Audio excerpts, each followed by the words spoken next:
Brother lads, welcome back to the Cossy podcast. My name is Cossy. Welcome back to a brand new video. This is your match reaction. Arsenal 4, Leverkusen 1 in one of the best performances I've seen this preseason.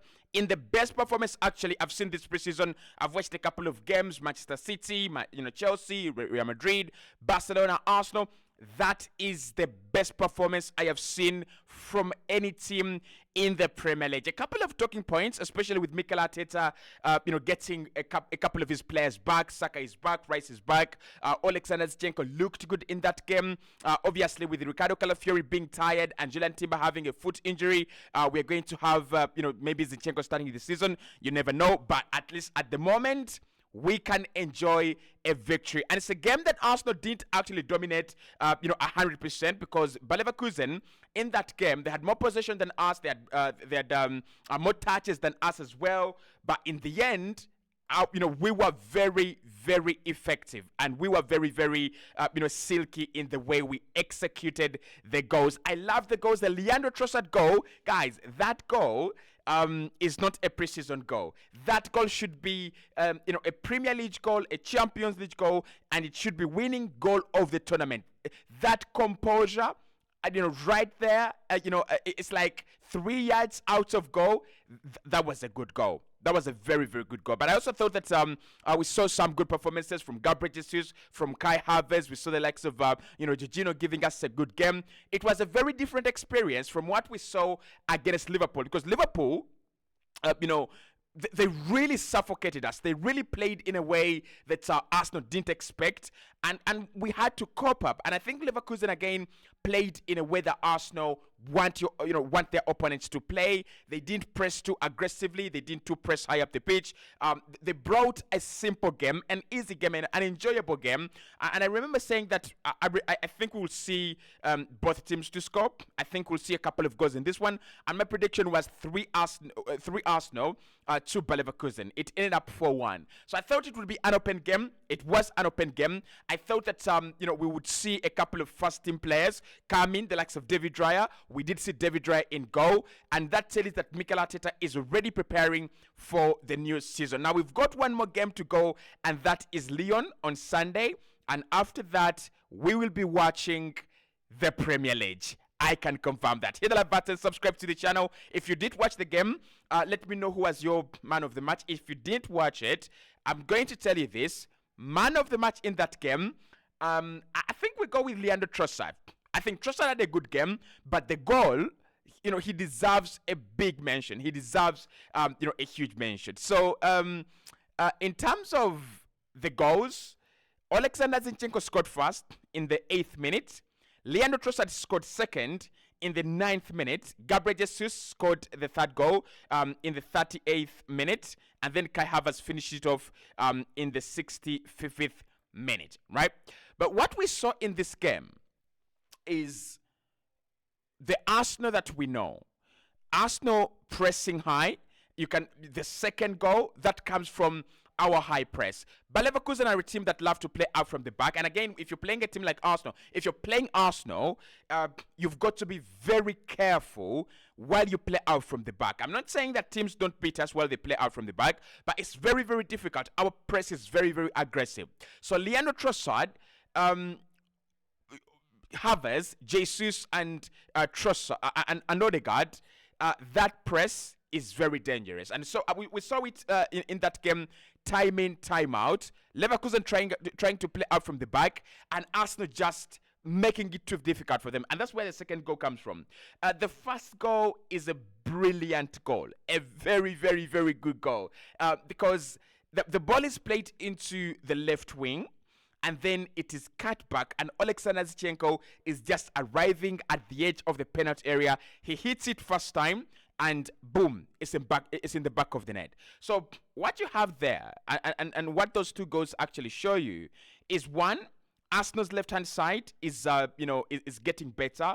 We are working on that. Despite the fact, by the way, that we have not yet introduced Mikel Merino into the team. He's not even an Arsenal player yet. And Ricardo Calafiori has not played a single game. And Julian Timber as well didn't play in that game. But there is a shift in focus when you think about this Arsenal team and when you look at this Arsenal team play as compared to last season, as I've seen it in preseason, we're trying to attack on both flanks, we're trying to attack on both ends, and I love to see it. I don't like the way we attack with Saka only, Odegaard only on the right hand side, and Ben White only. I want us to attack on both flanks, and we saw that yesterday with that Alexander Zinchenko goal. So the press is still very sharp. Xabi Alonso has been speaking about Arsenal, and he said they're competitive monsters. Arteta and this Arsenal team are competitive monsters. And again, we saw that in that game yesterday very, very well. So apart from those two goals, the other goals, Gabriel Jesus, of course, was on the discussion. Gabriel Jesus' performance we're going to talk about, but he had a good game. And I think he has had a good preseason. If you ask me, which player has had the best preseason, I would say Ethan Nwaneri up there. I would say Lewis Skelly in the second, because he's played at left back lots of the time. He can also play in midfield, but he's had a very, very good preseason. I would say Carl Hayne as well. People really don't rate him that much. Now he's going to Spain, of course. But for me, I think he's had a good preseason. And then I'm going to say Gabriel Jesus. He's had a very, very good preseason. He's looking fit. He's looking strong. He's looking very, very, he's looking up to speed. And I hope he actually continues. I hope he doesn't pick up another injury. I hope he can actually play, more football for us. So let's get into some of the performances that we saw and some of the comebacks as well, because many of the players were actually just coming back from their international break. David Raya was back, of course. Now, with David Raya, when he came back, of course, he played behind a very good defense. Saliba was back, Gabriel was back, Zinchenko, obviously, and Ben White. So, again, what we saw was Mikel Arteta was trying to organize a team that is going to play during the season and start the season. And I remember saying during the preview that what we are going to see in this game is an Arsenal side that will reflect what we are going to see throughout the campaign. So David Raya comes back, and all of a sudden, Arsenal are comfortable in possession. All of a sudden, defenders are comfortable on the ball. All of a sudden, everyone is confident. And he brings that confidence from the back line to the midfield to the players up top. Again, we saw it. We played out of the back very well. His distribution is very good. I think his combinations with Jorginho are what I like very much. And I ask myself a very important question most of the time. If it is not Jorginho, if it is not Thomas Partey, who else? But with David Raya, we've got a goalkeeper that gives us options. We've got a goalkeeper that can, look for options, even if you don't have Jorginho on the pitch, even if you don't have Thomas Partey on the pitch. So Raya came back in this game. He looked very good. I would say he was one of the good performers. Of course, he played 90 minutes. Ben White, he continues his good preseason. He's had a decent preseason. I think since after last season, he has not had a bad game. Like, I don't remember a bad game that Ben White has had. And he's continuing to develop as a player. The trajectory on which he's on, you love to see it. Yeah, and I know we have had conversations about maybe Timber comes back and Ben White drops. I think there will be an exchange. I think Mikel Arteta will do a lot of exchanges between Saliba and White and Gillen Timber. I think we'll have a lot of combinations on that right-hand side of the defense.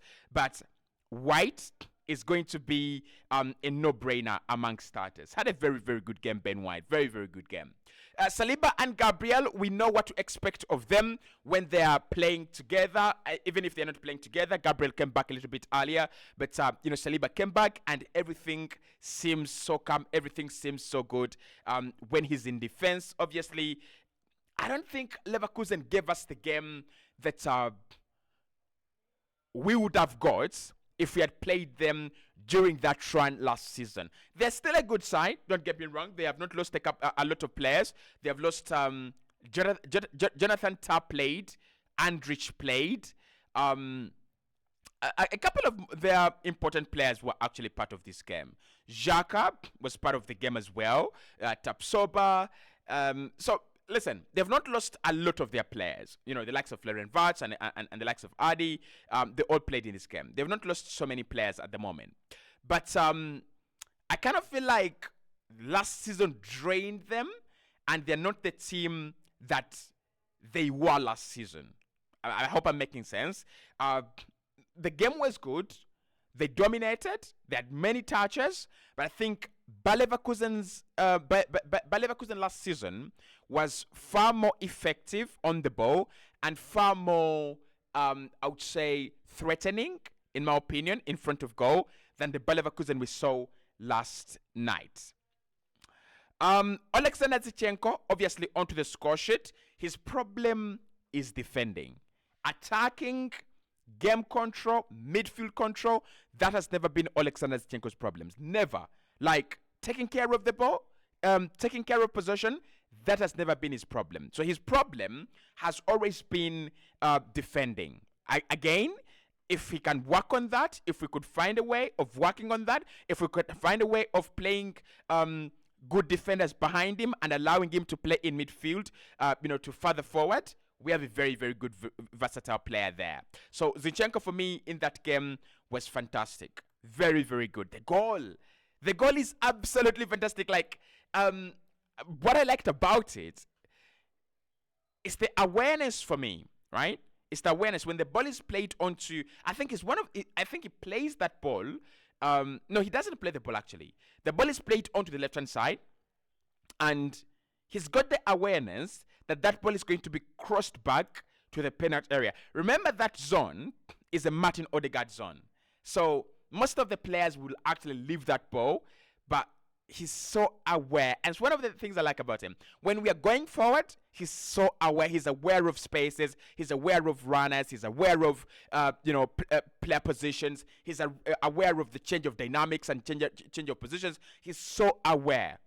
If he was aware like that defensively, and he had got that defensive awareness, best player in the world, honestly. Okay, in midfield, Jorginho started. I like Jorginho, really, I do.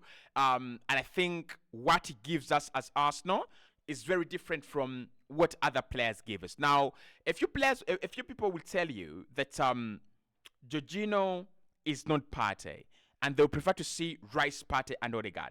But for me, I prefer to see Jorginho, Rice, and Odegaard.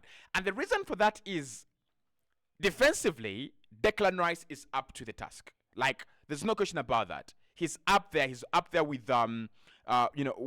with the best defensive midfielders in the world. Okay.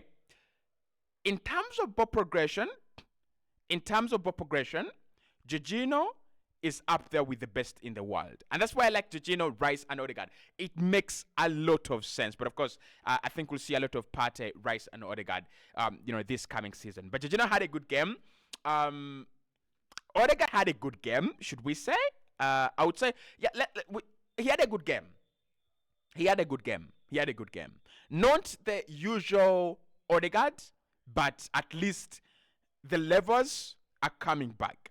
I want him to have a good start to the campaign. Last season, he had a very slow start to the campaign, and I didn't understand it. Probably it was because he was a little bit tired from the previous season where he had worked so hard and had played very well. But I really pray that this season, he actually starts off well. Kai Havertz started off in midfield because Fabio Vieira, Gabriel Jesus, and Trossard were the players starting up top. I don't like Kai in midfield. No, I don't like it. But how many times have we seen it? That's the question. And again, Kai Havertz playing in midfield, lots of the time, for me, it signifies where our transfer window is going to go. I won't be surprised to see a midfielder in Mikel Merino come in, but I won't be surprised to see a striker come in and Kai Havertz retains his position as a midfielder. I think why he plays him there, why Mikel Arteta plays him here, he's under me, so I'll remove my camera. Why he plays him in that position is this. Look at that front line. Gabriel Jesus, Leandro Trossard, and Vieira. None of them is a typical goal scorer. So what you want to do is to play another player that is kind of a typical goal scorer in your midfield. And that's what he always does. And that's why he plays him there. Vieira, not convinced yet. Gabriel Jesus, very much convinced. Trossard, should we talk about the goal? The goal was sick. The goal was sick. Beautiful. Beautiful stuff. Beautiful stuff. You love to see it. Really, you love to see it. So, all I know, the statistics might not give us the best picture of the game, but that performance beats Aston Villa away. That performance beats Tottenham away. That performance beats Leicester at home. And that performance beats Wolverhampton Wanderers at home. That performance might not beat Man City. But there is room for improvement. And the likes of Saka and the likes of Rice are just coming back. So we have a lot of room for improvement.